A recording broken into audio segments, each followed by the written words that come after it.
Welcome to Outside Sales Talk, where we meet with industry experts to learn the strategies and tactics that make them successful. I'm your host, Steve Benson, and I've helped thousands of salespeople all over the world crush their quota. Today, I'll help you crush yours. Welcome back to Outside Sales Talk. Today, I've got Alex Goldfayn with us, and we're going to be talking about 5-minute selling, the proven simple system that can double your sales. Alex, welcome to the show. Steve, how are you? Thank you so much for having me. I appreciate it. Absolutely. So by way of introduction, Alex is the CEO of the Revenue Growth Consultancy, which works with organizations to implement systems of remote and proactive selling that routinely generate 10 to 20% in new overall sales annually. Alex is also a best-selling author, and he very recently published his 4th book, 5-minute selling, the proven simple system that can double your sales even when you don't have time. Great title, by the way. No one's got enough time, right? That's right. Agree. Thank you. You want me to talk about that? Yeah, sure. Tell us about the book and the title and why people should read it. As we talk to each other here on Wednesday, the 26th, the book has been on the market for about 24 hours. It came out yesterday. Was the official launch day, and my thinking behind it, the reason it's called 5-minute selling, is that in 5 minutes we can make an awful lot of proactive communications. And I've seen salespeople who are clients of mine add 50% to their sales, 100% to their sales, even triple their sales in 5 proactive minutes a day, communicating with customers and prospects proactively when nothing is wrong. That's the key. The key is we have to talk to them when nothing is wrong, because most people only hear from salespeople when something is wrong on the phone, right? I can't get it to you in time. It's going to be late. The price is going up. Aren't you glad I called? And if we reach them to help them, to honestly say, Steve, what are you working on these days that I might be able to help you with? I'd like to help you.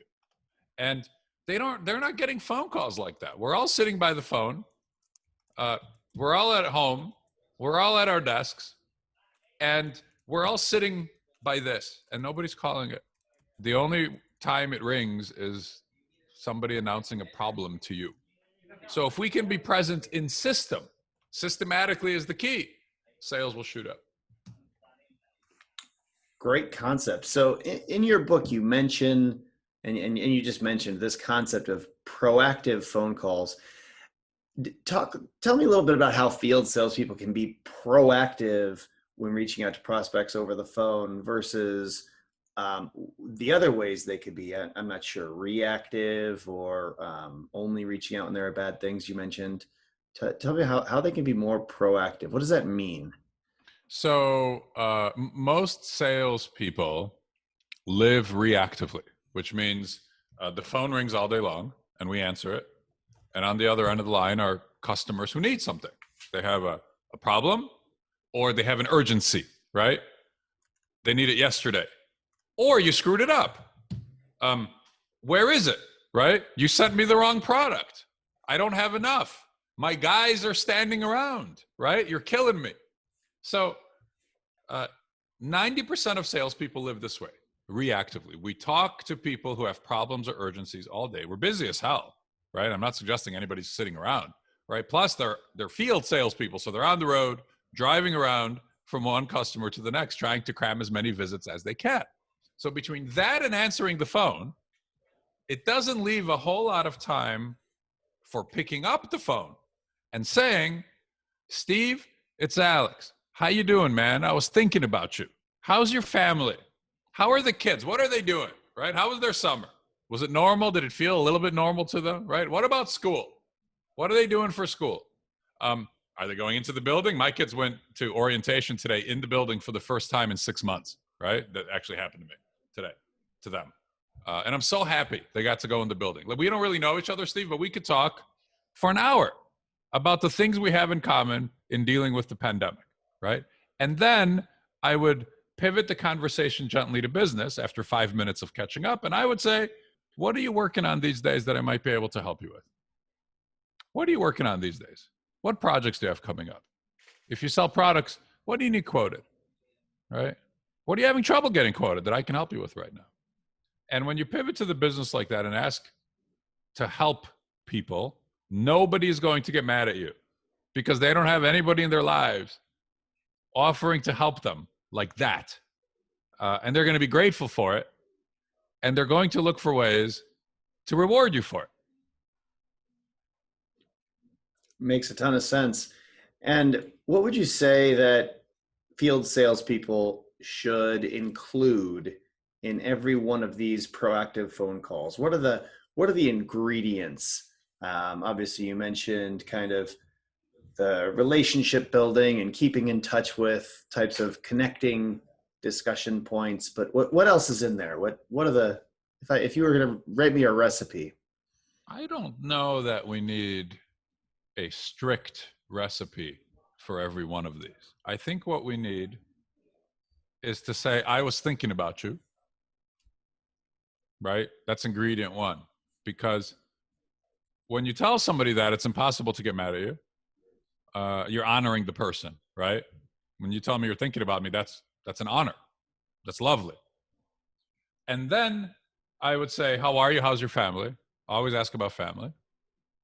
And talk a little bit, react to what the customer's saying, listen. And then you pivot to the business, which is the third thing. And that is, what do you got going on that I can help with? I'd like to help you. Then you talk, you have a conversation. So I would say those three things. And I would also say that if you connect with those people, great. But there's really good odds you're going to be leaving a voicemail. And in 5 minutes a day, I can leave a lot of voicemails, right? I can leave 10 voicemails in 5 minutes because that's 30 seconds per effort. And when I leave those voicemails with the script that's in the book, about 1/2 to 2/3 call me back. 1/2 to 2/3 call me back. So that's amazing. I mean, those I'm calling people who I know. Right. So it's easy. Right. Okay. I'm not cold calling. Mm-hmm. So the key here, and I said this earlier, but I said it with a whole bunch of other stuff. So the key with these proactive calls for everybody listening is we need to call people who recognize our name and whose name we know. That doesn't mean it has to be somebody you're close to or somebody even that you've been working with for a long time. It simply needs to be somebody who recognizes your name and or your company name, right? So I'm calling people who recognize me. I'm not cold calling them. They know who I am. They've seen a speech. They've read my newsletter. They, follow my webinars, whatever. Or they've read my books. And at some point we talked about something, or they attended a talk and they said, I want you to reach out to me. So I'm doing it. But they might've done that 3 years ago, and we didn't connect 3 years ago. So I'm trying again. Mm-hmm. The reason 1/2 to 2/3 call me back is because they know who's calling them. Now, if it was a cold call, they wouldn't be. And it doesn't even need to be that they know your name. They need to know the company's name, right? If they know Badger Mapping and they don't know who you are, knowing Badger Mapping is enough, right? Which is what you do, Steve. So that's why they call back. So let's think about the system of this. The key to sales success is the system. It's not doing it once in a while when you happen to think about it. These are snowflakes that fall to the cement and melt. These are fleeting. Individual actions are fleeting. Done in system, however, 10 voicemails a day in 5 minutes is 50 a week, 200 a month, 2,400 a year, if my math is right. 1/2 to 2/3 call me back out of 2,400. 1/2 of 2,400 is 1,200. Let's say you're really bad at it and only 1,000 call you back. That's 1,000 proactive conversations with people when nothing is wrong. 5 minutes a day, you set that up. If you talk to 1,000 more people than you did yesterday, right, than you do last year, how could business not grow? If you have the kind of positive, enthusiastic, connecting relationship conversations where you're trying to help people, they're going to be looking for excuses to do business with you and to spend more money with you. They're literally going to be thanking you with their money, Steve. That's what every salesperson is looking for. So let's make this tangible for our listeners. Pretend that you're leaving me a voicemail.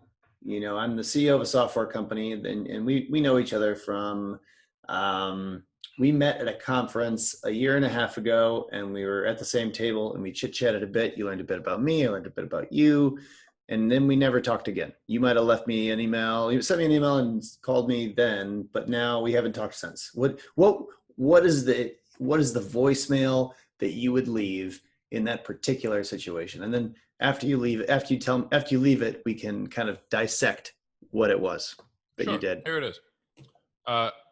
Steve, hi, it's Alex Goldfayn. I hope you're well. I know it's been a while since we talked, but I was thinking about you because, first of all, I remember our conversation back at the conference fondly, and I enjoyed it. I still remember it a year and a half later. And secondly, I was actually working with a client of mine on sales growth, and it made me think of you. It's actually a business similar to yours. And I'd love to tell you what's happening there because they're up 30% as a direct result of our work together. So listen, if you have a few minutes, I'd love to catch up with you. Here's my number, and I'm excited to hear the latest in your world too. Look forward to talking. Thank you. Awesome. So break that down by elements. What was there? All right. So if I remember everything right now, if you remember something I don't, just remind me, okay? Sure. So first of all, I said hello, like a human. Mm-hmm. Secondly, I told you I remember our conversation a year and a half ago fondly. Mm-hmm. And I might have even spoken a detail of what I remember, but I didn't do that. I should have set an example, right? Mm-hmm. Right. I remember you love, I don't know, what? Where are you at in the world, Steve? San Francisco. So I remember how we talked about the 49ers and the Bears, and your team sure had a better season than my team. Something like that, right? Mm-hmm. And then I said, I thought of you because I was working with a customer who reminded me of you, and they're similar to you. So now I'm telling you why I thought of you, because I have somebody like you. And they're up 30%, which I did for them.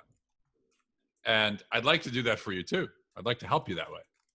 So I'd love to tell you what's happening there, and would love to hear your latest. So I'm not just saying call me back so I can sell to you. I'm telling you, I have somebody like you.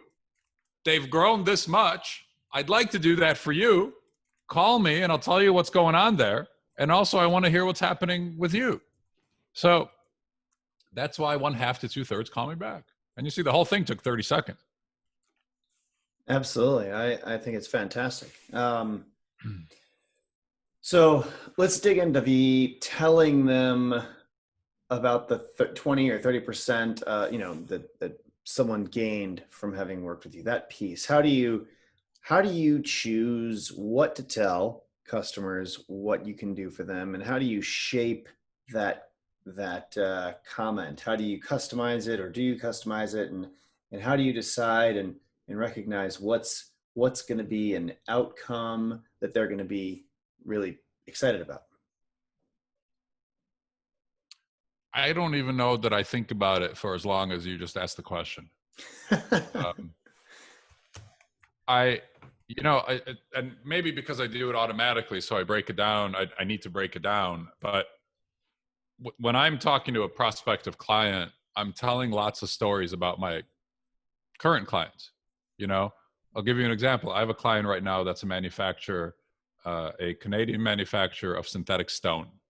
And they're a $300 million business when I started with them. This year, in a pandemic year, they're up 60% on the West Coast US, 70% on the East Coast US.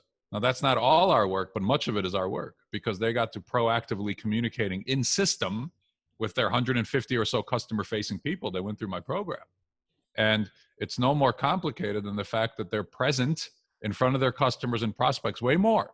And they're asking them lots of did you know questions and lots of reverse did you know questions. And I plant these techniques of mine because I think they can help the person listening, right? So I'll plant did you know, reverse did you know, quote follow-ups. And people will say, if you're hearing that, you say, well, what is that? Tell me about that. And then I do. So could you explain that a little more? What is it? What is it? Did you know? you see what just happened? That's exactly what happens in a sales call. And now we're in a conversation, right? So here, I'll tell you a story about the did you know. I was at the Minneapolis airport buying an iced coffee. And see, you asked me a question, a factual question. I'm answering it with a story. I just did that automatically. Now you got me thinking about it. Mm-hmm. So I was buying an iced coffee at the Minneapolis airport, and there was a young lady behind the counter. She was probably 20 years old. And she said to me, would you like a bottle of water with that? And I said, oh my God, she just asked me the did you know question, which we're going to talk about in a second. And I said, do they teach you how to ask this question? And she said, yes, they do. It's a part of our training. And I said, how many people buy a bottle of water? And she said, almost everybody buys a bottle of water. I'm getting on the airplane. Of course I need a bottle of water. Guess how much the water cost, Steve? It was one of these fat bottles of water, you know, kind of short and stout. $4.50. Yeah, you're right there. $5 was the water. Guess how much the coffee cost? $3. The coffee cost $3. The water cost $5. With the simple question, would you like a bottle of water with that? This coffee shop nearly triples its revenue from $3 to $8. Not with water, not with coffee, but with water. Not with its main product, but with an ancillary product. And if they didn't ask, almost nobody would buy. Why? Because I've got them niched for coffee. Just as your customers, if you're listening to us, they have you niched for that thing that they always buy from you. And further, you niche them. This is all they buy from me. This is it. I have a client that sells paint, Steve. They have customers that only buy black paint from them. But their white paint, they go to another supplier. And so we say, did you know we can also help you with your white paint? That's a did you know question. A reverse did you know question is, what other colors of paint do you buy? Right? So let me come back to the story about the coffee. They nearly tripled their revenue from $3 to $8 with a 3-second question, right? Would you like a bottle of water with that? And so the question becomes for everybody listening to us as you sit in your car and you drive to your next appointment. The question is, what is your bottle of water? What is the bottle of water for this customer that you're going to see right now? And then the next one, and then the next one. Because I would suggest to you that almost all of your customers are buying things from the competition that they could be buying from you. And not only that, they would like to buy it from you. And you would like to sell it to them. But none of that is possible because they don't know. They niche you for the black paint only, for the coffee only. But for the water, I'm going to walk 5 minutes down the terminal to the Hudson's gift shop, right? For the white paint, I'm going to call my other guy, my white paint guy. But if you tell them, why don't you just let me help you with the white paint, man? Right? We're talking now. What do you need to go to 4 people like me for? Let me help you with it, right? You don't need 4 headaches. Let me handle the headaches for you. I want to help you. And when you say that to somebody, they're going to say, okay, somebody wants to save me time. Here you go. Get me my white paint too. That's a did you know. Yeah, I love this concept, and I also love what you mentioned there about the reverse did you know question. So asking, what else do you need that's like this? Ask your question, your customer directly, and then elicit their response like, oh, actually, I could use some green paint. I buy that all the time. Well, because they're going to say things you don't even know, right? You don't know what to ask about. And look, I've got a chapter in each of these things in the book here. They don't need a chapter. You know what I mean? They need a paragraph, but I was writing a book, so they made me write chapters.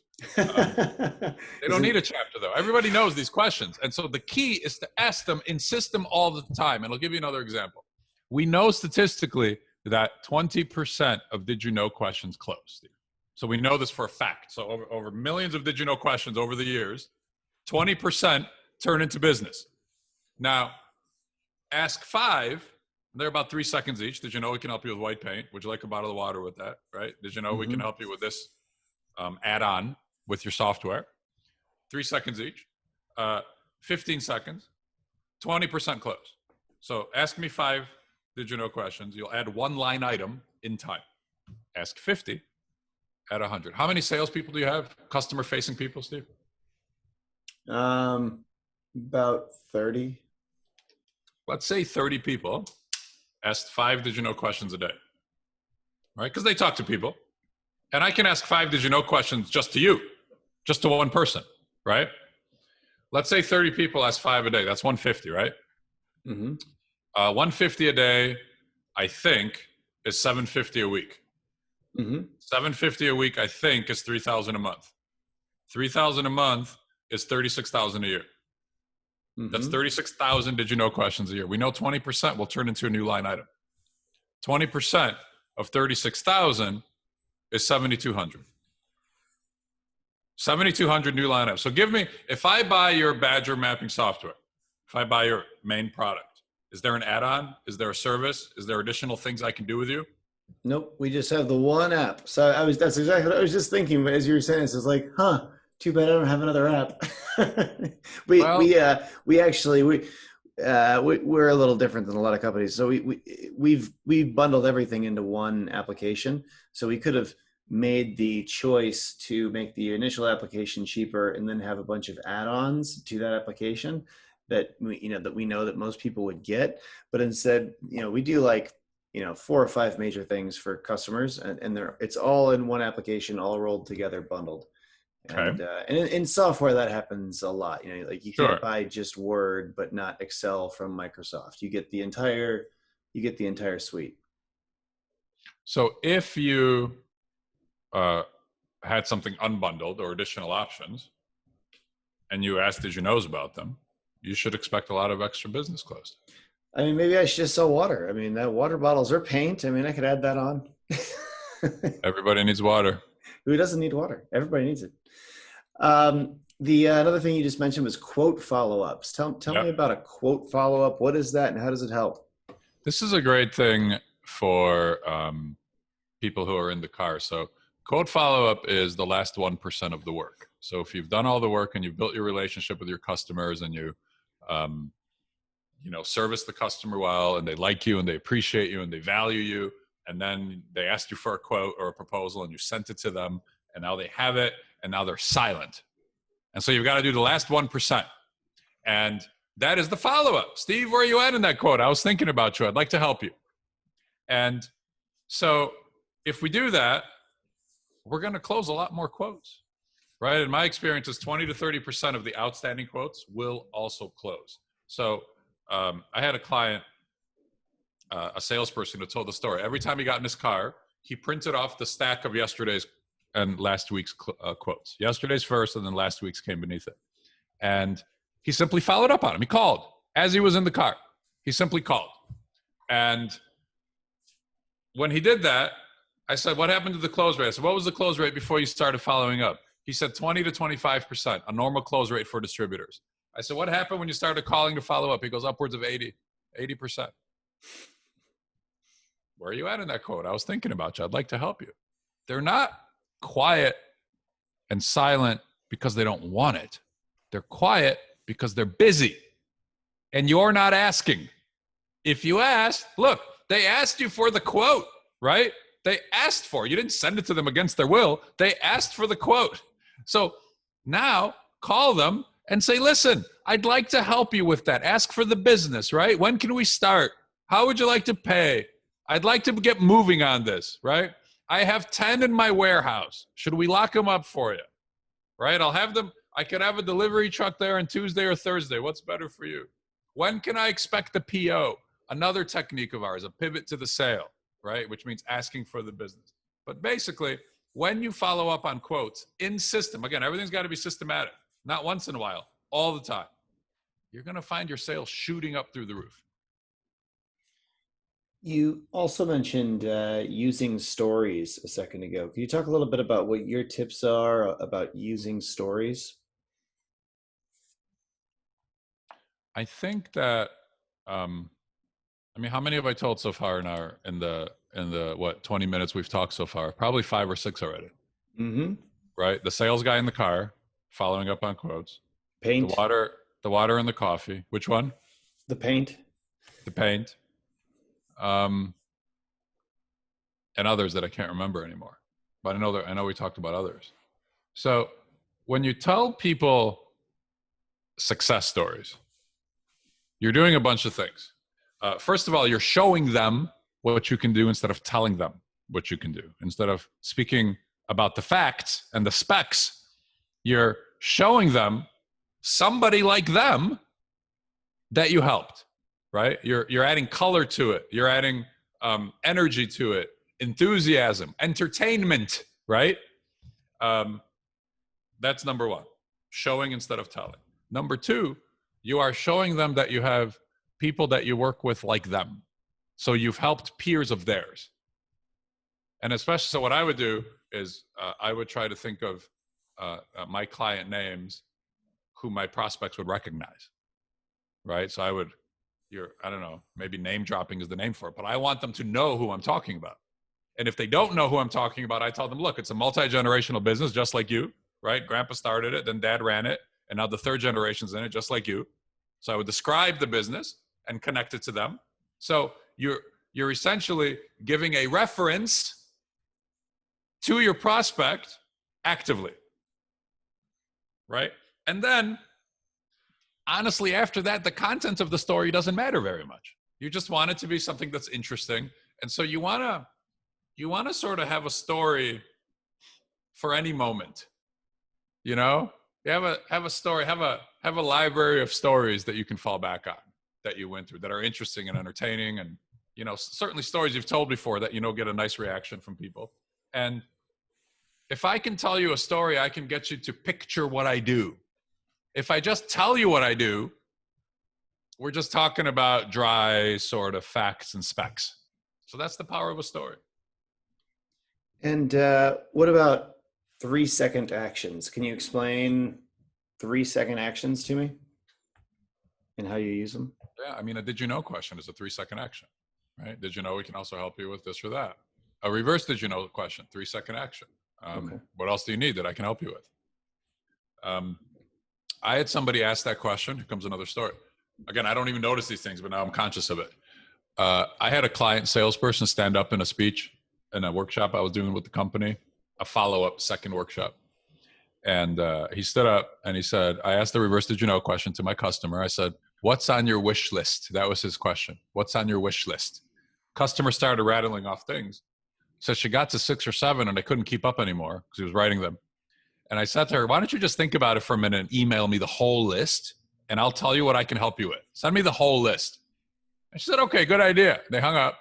He said in 15 minutes, the list showed up. 24 things. 24 things on the list.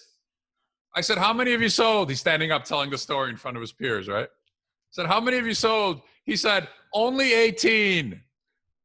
I'm like, dude, get to work. You've got, 6 more to go. And these are repeat purchases, right? So if somebody buys from him once, as probably most of our people who are listening to this right now, when you sell somebody something for the first time, it's likely the first of many orders of that thing. So what we're doing with these 3-second actions is we're stacking repeat purchases, right? Stacking repeat business, one on top of the other. So those two, did you know, reverse did you know, 3-second actions. Pivot to the sale, 3-second action, right? When would you like to start? When can I expect the PO? The quote follow-up, 3-second action. Where are you at in that quote? I'd like to help you. Asking for a referral. Steve, who do you know like yourself that I could help the way that I help you? 3-second action. The key is not 1 or 2 3-second actions. The key is give me 5 minutes of 3-second actions, right? In 5 minutes, I can do 100 3-second actions. Actually, that's the math, right? Yeah, absolutely. Because I can do 20 in a minute and I can do 100 in 5 minutes. And so the key is the system. Instead of once in a while, which is a snowflake falling to the ground melting, if I do it all the time, it's a freaking blizzard of activity, of value, of connecting with customers and prospects, and of helping them in tremendous ways.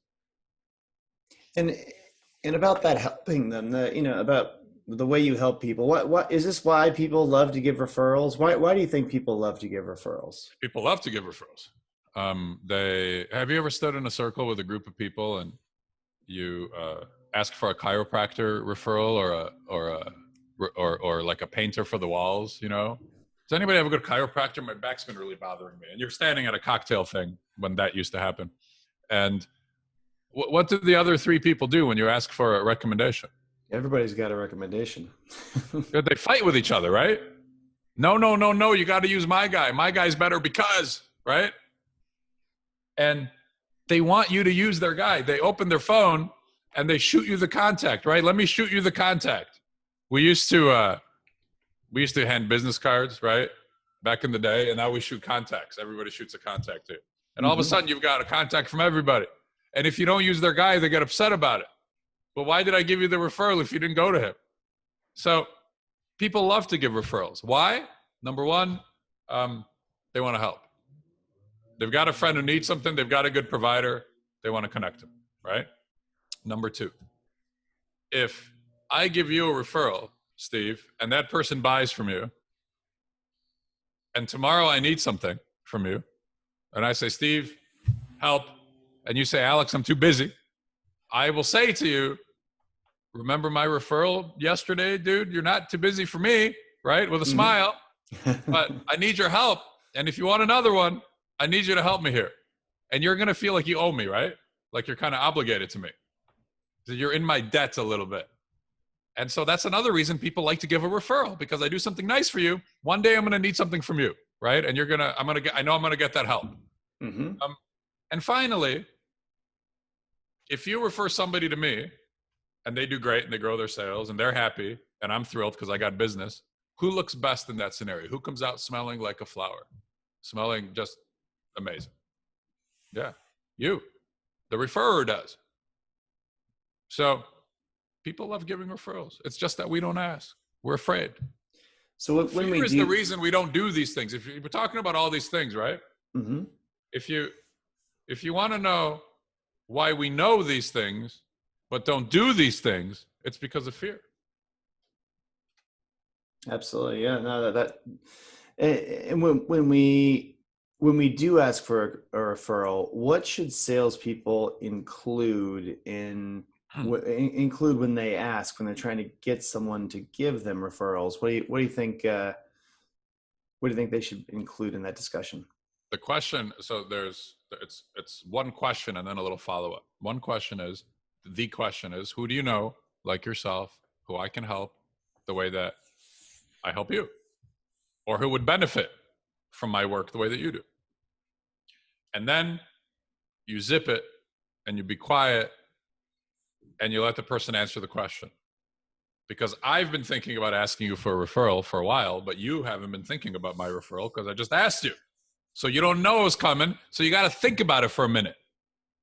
Too many salespeople nervous chatter their way out of a referral or business when they ask for the business and it's quiet and the customer's thinking. We chatter our way out of it. We lose it. We talk through it. The person's thinking, right? Don't interrupt them. I don't care how long it takes you. I'm going to count to 100 in my head. I'm going to sing a song in my head. Whatever I need to do, I don't care. I'm not going to talk until you talk. At that point, either you're going to give me a name, and if you do, I'll continue the conversation, or you're going to say to me, well, let's do that conversation through. You give me a name, right? I got Joe at ABC Company. I say, okay, great. Joe, and what does Joe do there? Is he the owner? And you'll tell me what he does. And then I'll say, would you prefer to connect us, or is it better for you if I reach out to Joe and just use your name? What do you like better? So just having the name is not enough because I don't know what to do yet. I don't know how to reach Joe yet. Then I'm going to ask you, are you going to connect us, or do you want me to reach out and use your name? What's better for you? And you're going to give me an answer. You're going to say, I'd like to connect us, because 90% want credit for the referral. Most people will say, I'll just send an email connecting you guys. Great. And then my last question, the third thing I need is, when do you think you might get to that? So that I'm not bothering you. You're busy. I'm busy. I don't want to bug you. When might you get to it? You're going to say Friday. And I'll say, okay, so let me just recap. Now I'm going to recap, right? I've got the who, the how, and the when. Who, how, when. you're going to connect me to Joe at ABC Company. I just want to make sure I understand. And you're going to email to us by Friday, you think, which is awesome. And so if I don't hear from you by Friday, let's say even into next week, let's call it Tuesday, right? Tuesday, and then you have the following Monday. If I don't hear from you by Tuesday, is it okay to follow up and reach out to you about this? And you'll say, of course it is. Fine. And that is how to ask for a referral. It's a conversation. We need the who, the how, and the when. So it's not a, do you know anybody who can use me? That's a yes or no question. It's who do you know who I can help the way that I help you? So that you're thinking of a name instead of yes or no. And after you give me a name, I need to know how you're going to connect us so I know what to do. If you don't tell me what you want me to do, I don't know what to do. That's how complicated my stuff is, right? I need to know what you want me to do. And then when you tell me that, I need to know when I should do it. When do you think you might get to it? I don't want to bug you. And you tell me that. That's how to ask for a referral. Great advice. When you mentioned chatter and salespeople talking too much there, what role does silence play in sales, and how can silence help salespeople be more successful if used appropriately? It plays a huge role in selling, a gigantic role, and it's rare. Again, so many, because of our discomfort, not the customer's discomfort, our discomfort with pauses and silence, we chatter our way out of business, out of referrals, out of yeses. We think that silence means they're mad at us, or silence means they're uncomfortable. They're just thinking, you know? And when we talk, we interrupt them.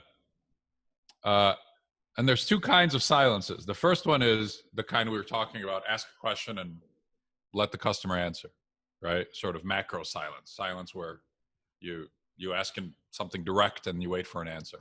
The other kind of silence is in a conversation.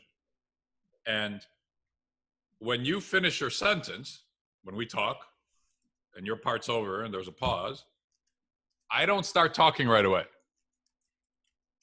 I'm going to give it 2 beats, 1001, 1002, and see if you think of anything else to share with me.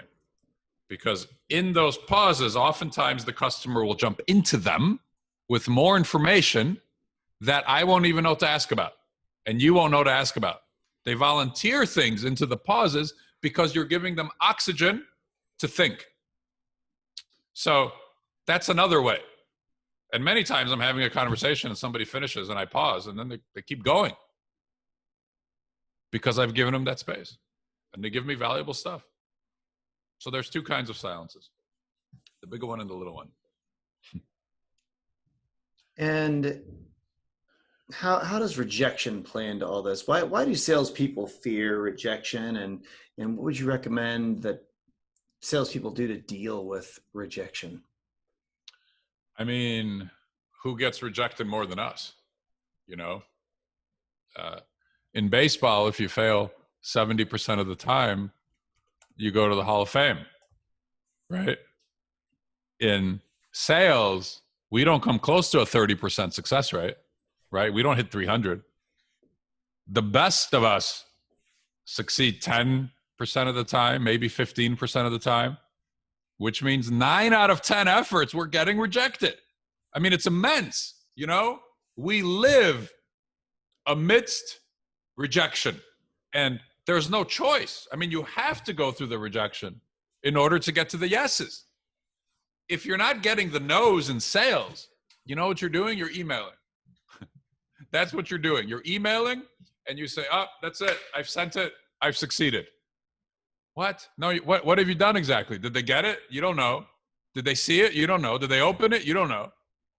You don't know anything. What did they think? Nobody knows. Did they reply? No. So we avoid rejection with email. And, you know, again, if no rejection, no success in our business. We are the most rejected species on the planet, salespeople. And with that comes a gigantic discomfort with it. You know, it sucks to be rejected all the time. And to many of us, it's painful if we're not thinking about it the right way. And we do everything we can to avoid it. There comes a time where you do everything you can to avoid rejection. And those are the people who email instead of call. And those are the people who won't ask for the business, even though they know they should. Those are the people that don't follow up on quotes. Those are the people that, don't ask the did you knows or the reverse did you knows, because God forbid we'll say no to them and then they're going to die. It's death if I don't need the white paint, right? If I'm good with the black paint. And after they die, their kids are going to go hungry and nobody will be able to pay the mortgage. And of course, none of that happens. But that's the enormity of the fear. It's enormous.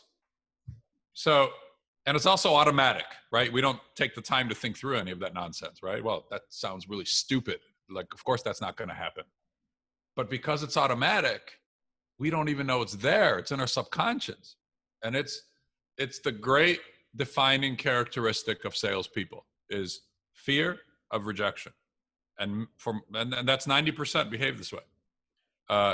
For the vast majority of people, they would rather avoid the risk of rejection than ask for the business, which means the need to feed their family is smaller than their need to avoid rejection, if that makes sense, right?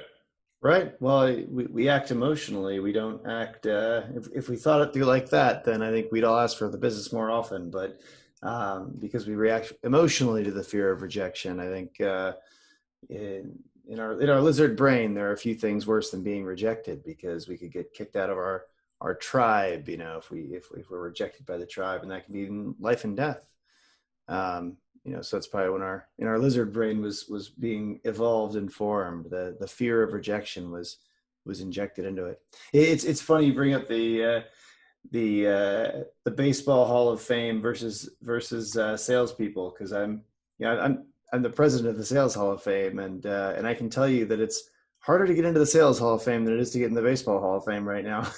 I didn't even know there was such a thing. There is.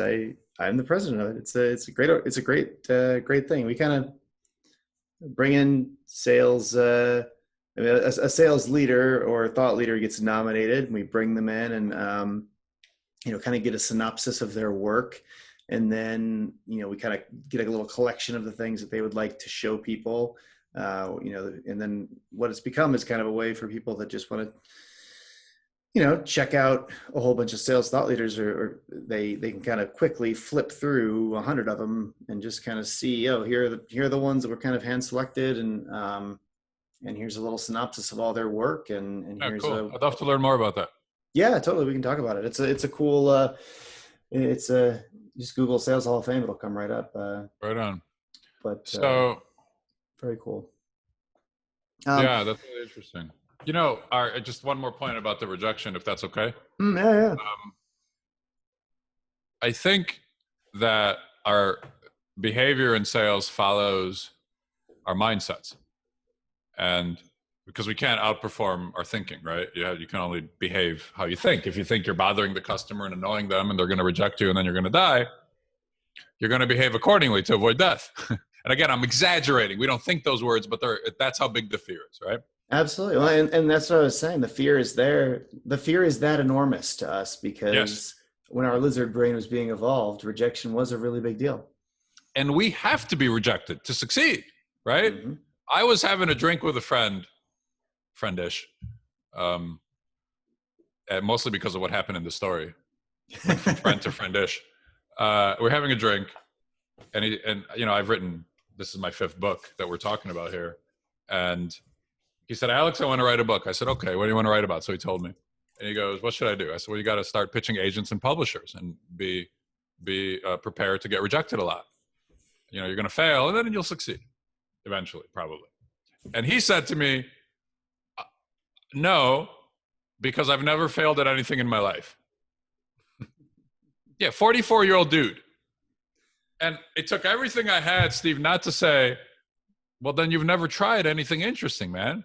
He's either out of his mind or massively underperforming compared to what he's capable of. It's that Well, I don't want to get into psychological analysis, but I've failed like 6 times today. I I mean, mean, I've I've probably failed thousands and thousands and thousands of times, you know, and or been rejected in sales well, I mean, situations. I mean, I how do couldn't you even do comprehend. That's like asking me how many meals I've eaten in the last 20 years. how can you do anything of interest without failing? And or so, or you massive talk risk of about failure. I mean, you don't always fail when you try things, but there's certainly the risk that you're going to fail. and you talk about, lizard brain and sort of, would like nobody teaches us how to deal with rejection. It's not taught anywhere. When we go to school, and not all salespeople go to college, but even if you do, nobody teaches you anywhere what the hell to do when you're rejected. And it doesn't.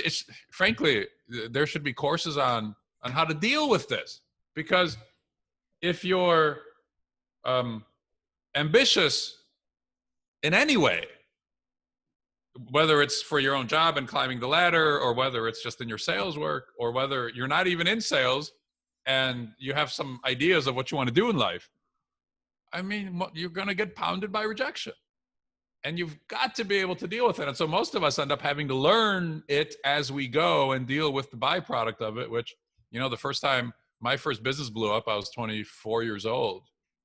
And I was running a computer training business, and I had 12 people, and it was a bit, for me, it was a big company. I had people in their 40s and in their 50s working for me, and they were managing me, and I wasn't managing them. I kind of didn't know how the hell to manage people like that. And that business blew up with the internet bubble in the late 90s.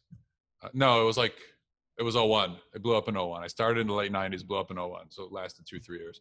And disaster, in my head. And in real life, disaster. And that really was the first big failure. I'd been rejected in sales situations, but first thing, something I worked really hard at didn't work. Everything else had worked, and nobody teaches you how to deal with that. You've got to get through that crap on your own. And everybody, anybody who's a really successful salesperson has figured that out. We have to figure it out. But 90 to 95% of us haven't. And so we avoid it. And I'm telling you, if you can be proactive in system, and the thing that stops us from doing that is in fact fear. If you can be proactive in system and just do the work and just grind the work and get on the phone, you will be in that top 5 to 10%, pretty much by default, because it's easy to get into. I mean, it's not easy to get into it, but it's not a crowded place. And it's really easy to stand out from the rest of the crowd just by being present. Absolutely. Well, you've talked about kind of how using this system, the 5-minute selling system, and doing these 3-second actions. It's very clear that you could very quickly stack up a lot more valuable customer interactions. How do you track it? How do you plan and track your success with the 5-minute selling system? And how do you track revenue that flows from things like your 3-second actions? Yeah. So the book, thanks for asking. The book is based on 2 planners and 2 trackers. 2 planners and 2 trackers. These are in the book, but then, you can go to my website and download them and print them out. So here they are printed. This is the proactive call planner. And on the call planner, I want you to spend 5 minutes here. You can see there's 8 different categories of people you can call. And I want you to write down who to call. I think the reason we don't make calls is we don't know who to call. We have a lot of things in our lives with names and numbers in them, but we don't have anything telling us who we should call today. And so if we take 5 minutes and think through who to call, when it's time to make the calls, you'll have a list in front of you and you'll do it. And so, some of the categories are customers who used to buy but stopped. Right now, try thinking of 5 customers who used to buy from you but went away. It's hard to think of those people because they're not in our head. They're not calling us and we're not calling them. Another one, customers I haven't talked to in 3 months or more. Try to think of 5. Can't do it. They're not calling us. We're not calling them. They're not in our heads. So we need to choreograph proactivity here with this planner. Then we track it. This is an action tracker. An action tracker has room to write down, what did you do? Who was the customer? What did you say? What did they say? One line. See the two main parts there. What did you say? What did they say? And then there's a little column at the end that says dollar amount. It's got $2 on it, right? And some codes. And in that dollar amount, I want you to write down how much your 3-second effort can be worth. So if you ask me a did you know question about white paint, I want to know how much can that deal be valued at, right? So how much white paint do you think I need? How much does the white paint cost? How many times a year do you think I'll buy it? Give me a value to your 3-second question. So I want you to connect thousands of dollars to your 3-second effort. And when you fill up this piece of paper, whether it's sales opened, progressed, or closed, any of the three are fair game. You opened it, you progressed it, you closed it.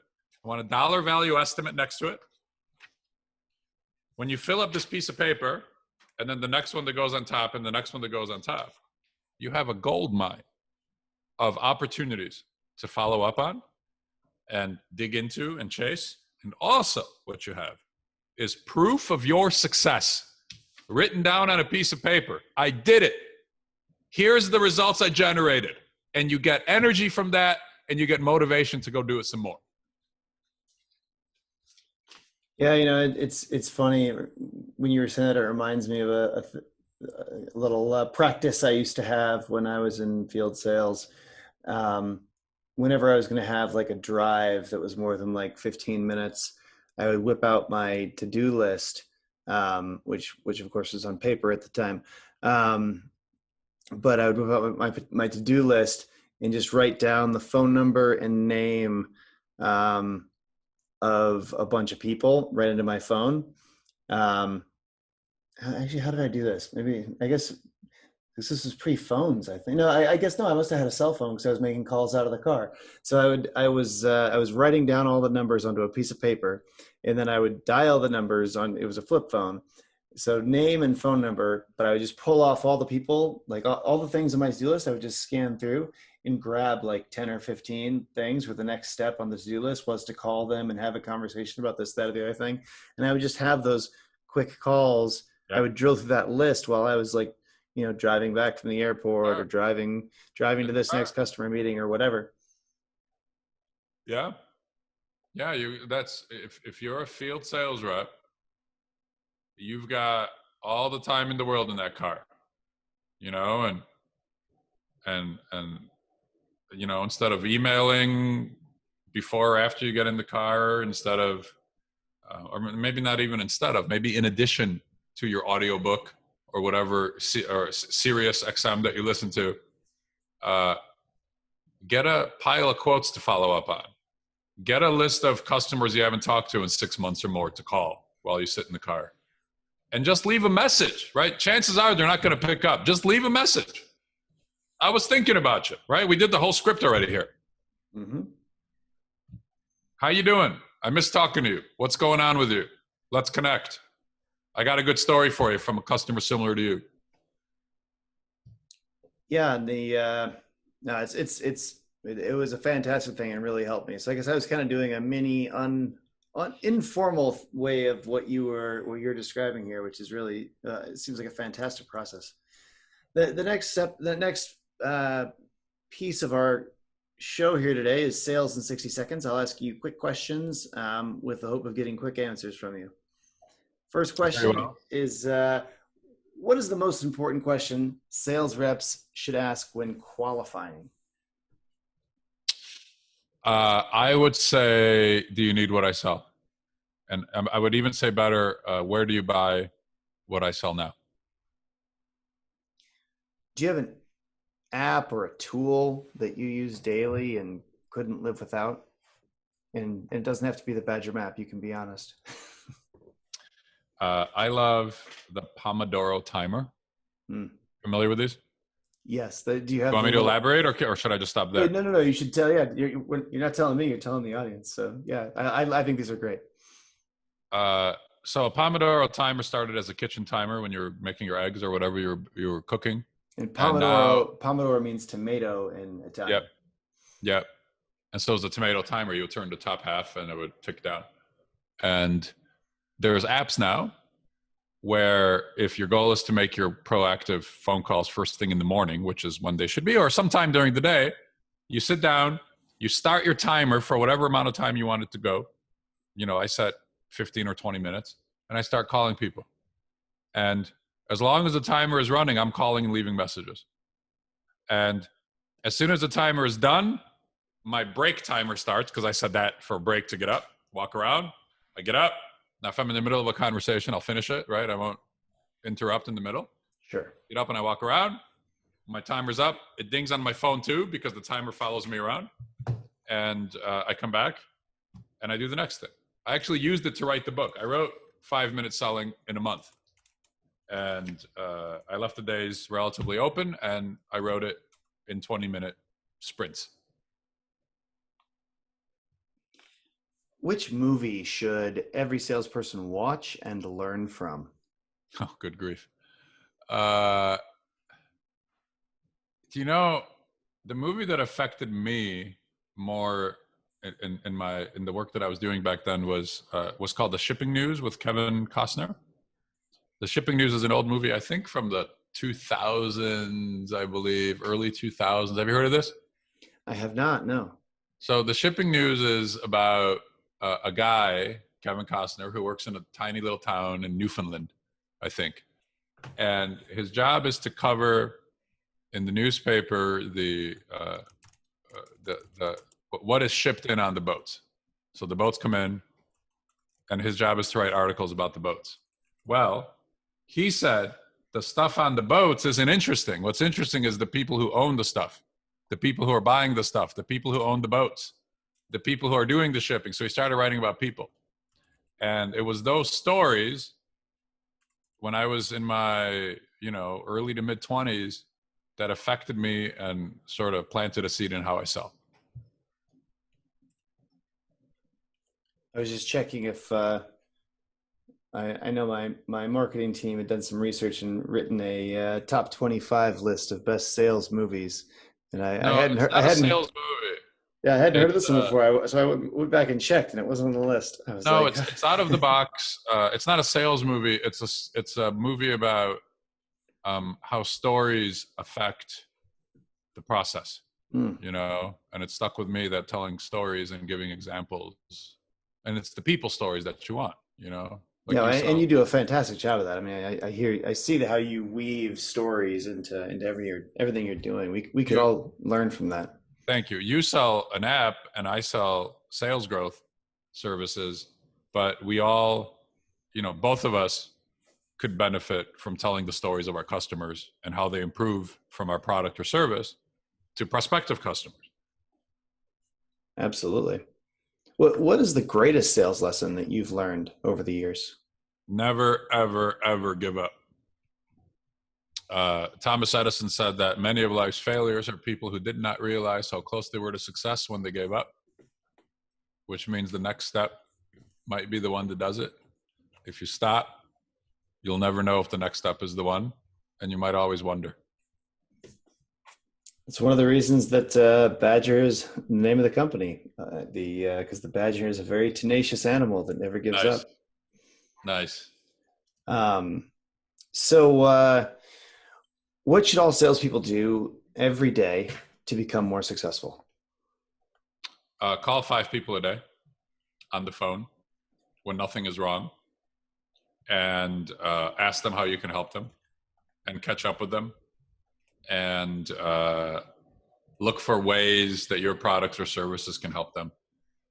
If you call 5 people a day and even just leave voicemails, there's no way your business won't grow. And as an actionable takeaway, what should the field salespeople listening today do as a first step to get started on the 5-minute selling methodology? I mean, the easy answer is go buy the book. And I'd love you to buy the book, but I don't want to be that guy, right? No, I, tell them these are field salespeople. They make a lot of money. They get paid to get better. If your book's going to make them better, they should go buy the book. look at if you have, and I, I'm cognizant of giving value, and hopefully you feel like you've got some value from listening to our conversation here. The book 5 Minute Selling is a silver platter, right? So here, if it was silver instead of yellow, right, and I'd be holding it here,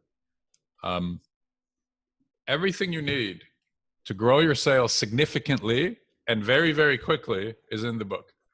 And the book is a system itself. Chapter 2 is called, I don't want you to read this book, I want you to do this book. So if you have half an interest in selling more and you're listening to the podcast, so I would guess you do, get the book, man. It's all there. And it's not theory in some professor's office. It's things that we know work, right? More than 10,000 people do this in system now as we sit here, clients of mine doing this. So we know what works. We know the statistics around how it works. Yeah. I don't hope or wonder if this will work for you. I know this will work for you. And if you want to take more money home to your family and help your customers, just do some of these things that are in the book. I mean, that's the easy answer, right? Absolutely. Yeah. And that's why I've kind of set the podcast up like this, because it's, people are getting a little taste of you and your ideas and kind of the direction they are, what the philosophy is behind them. And if it resonates with them, then there's a very easy way to get more. We're not out of Alex Goldfayn. There's more Alex that you can have. So this has been a sampler platter of Alex, but there's more. There's more Alex. I'm going to attempt to summarize all the wisdom that you've dropped on us here today for all the folks that are driving around. I don't think I could do that at 4:30 p.m. Central Time right now if you asked me to do that, so I'm glad it's you. Well, fortunately for me, it's only 2:30 Pacific Time. I know, and you look really tired. I mean, I feel... It must be me, huh? I feel I'm ready. I'm ready. I'm going to... well, a lot of our customers listen to this, or not customers, listeners listen to this while they're in the car, so it's really helpful to get the summary. So, in summary, with Alex Goldfayn here today, have proactive conversations with your prospects or customers to see how you can help them when absolutely nothing is wrong.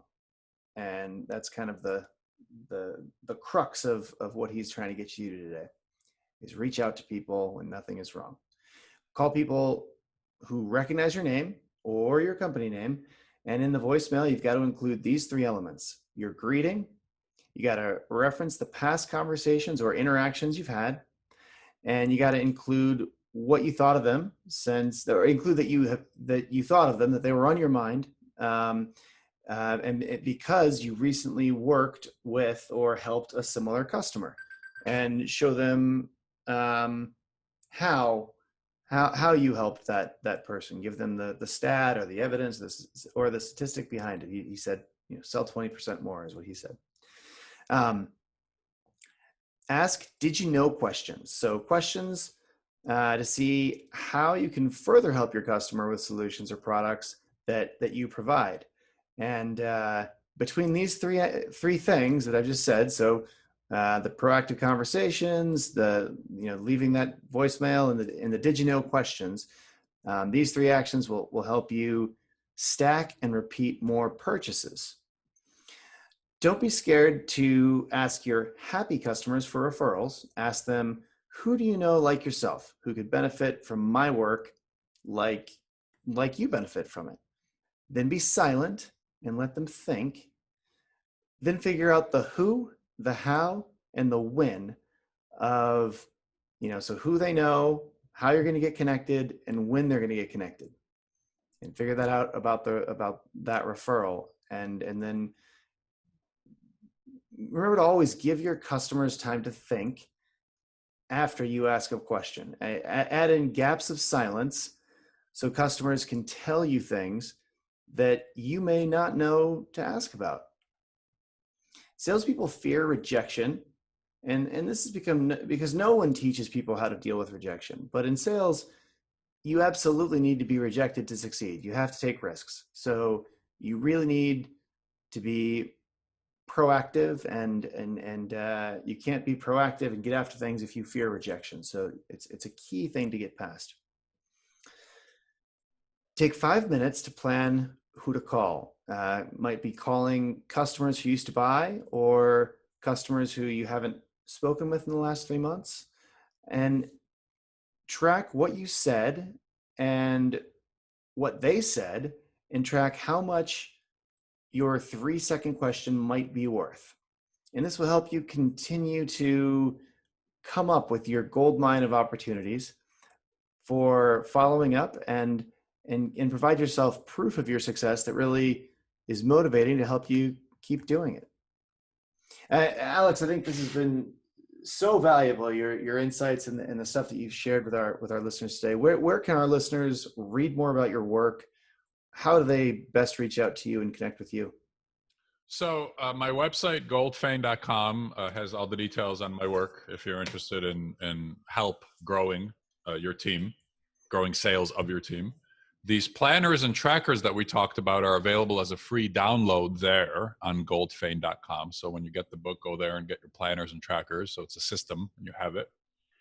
My latest work appears on LinkedIn. So you'll see videos and audio and articles, and it's all there. And those are really the two places. And if you want the book, of course, go to Amazon and buy it. That's the best place. You'll get it the fastest. Excellent. Well, this has been a great episode of the Outside Sales Talk. Really appreciate your time, Alex. Thank you for having me. I'm grateful. Absolutely. Hey, can I ask a question real quick? Yeah. Sorry to interrupt your sign off.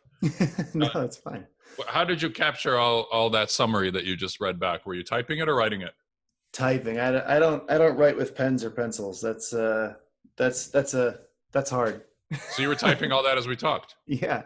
Yeah, that was well done. I mean, just notes on it, and then then I can fill it in with my. Would you like to come with me to prospect appointments and just recite that in front of prospects? So that would be great if you could do it instead of me. If I could just recite, well, yeah, send your prospects this this podcast, and it's a nice little summary of your work, I think. Good, I'll do it. I try to get people to do summaries of their work, and then I summarize the summaries. It's like I'm drilling down to full millennial. Nice. I try to go like 2-minute attention span and give people a nice nugget. Nice, good. Well, thank you so much for having me. I'm really grateful to be on and get to try to help some of your listeners, and I hope we did some of that today, Steve. Thank you. We absolutely did. And if our listeners can think of any other sales reps out there that would benefit from learning the skills that Alex has taught us today, share the love and forward this episode on to them. And take care until next time, everybody.